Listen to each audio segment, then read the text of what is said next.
What about Javon? I mean, yeah, Clowney. Clowney? Yeah. Well, to me, that's we talked about it earlier. Like if you know you're not going to give 12 million to Kittle this year, and you just got 12 million cap space laying around, and he's willing to sign like a 1 year, $10 million deal with incentives, sign him up. If he wants more, like Jadeveon Clowney, he has a bunch of baggage, and I wouldn't give him too much money. But if he wants to take 10 million with incentives for 1 year, why not? Hey, and this is the thing, though. He already turned down 17 million a year for multiple years with the Cleveland Browns. What makes anybody think that he's going to take $7 million? Well, I'd much rather play for the Niners than the Cleveland Browns. I would. Yeah, but $7 million less? I wouldn't commit myself long-term to the Browns. I wouldn't take a multi-year deal with the Browns. Although it seems a little tough because he has no other options.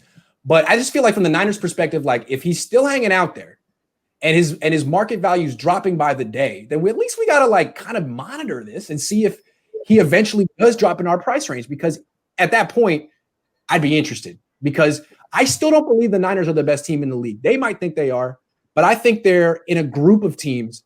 And one more move, it could have been Adams, it could be Clowney. One more move could put them over the top. They have 12 million in cap space. If it's not earmarked for Kittle, use it. I'll tell you somebody who I'd rather have that comes with less baggage, that's way better, that I feel is a top 10 edge rusher in the league right now, and he's yet to be signed. Marcus Golden? Everson Griffin. Everson Griffin. Okay. All right. Free agent. All right. All right. He wasn't feeling what the way the direction that the way of the Vikings franchise was going, and he still hasn't signed. You know what I mean? And they're having a contract dispute with Dalvin Cook right now, so he knows that the money's not going to be there for him.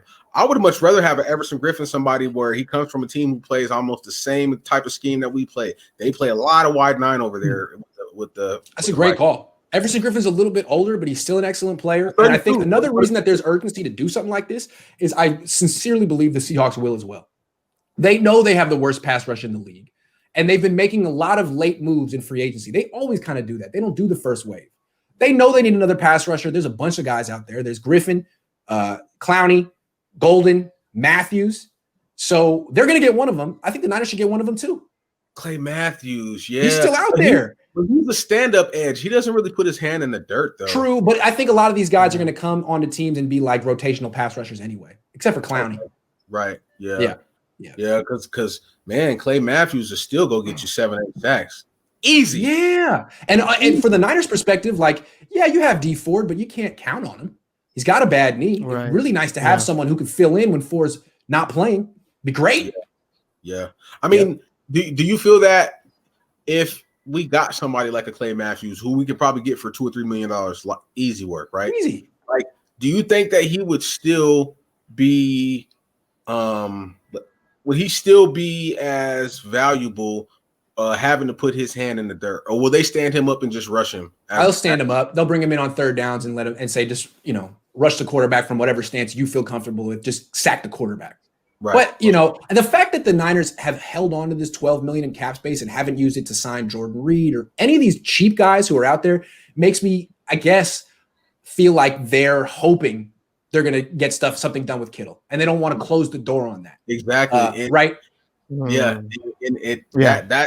That's the only logical thing that there could be. It's because Kittle and John Lynch said it himself. And that was one of the things I was just happy to hear, because I went back over and I listened to that interview again. And then I watched it when they released it on video just to see if there's anything else that I could pick out. And that's the main thing that I picked out, is that he said that when he was talking about the Adams, like not even being an option because of Jordan. That's true. He said, we got to save this money for Kittle.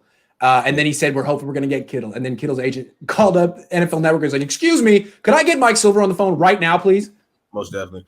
Trey, man, you were saying that Matthews ain't coming cheap. He played for $5 million last year. He had $3 million guaranteed, and then he had a $2 million bonus, and the Rams still haven't paid him his $2 million bonus. So he actually had to fill out. They hadn't paid him or Todd Gurley his bonus, so he had to make a complaint to the league office, and then he finally got his money. So $5 million is not a lot of money, and he's going to get less than that this year because he's a year older. You know what I mean? So that's not a lot of money.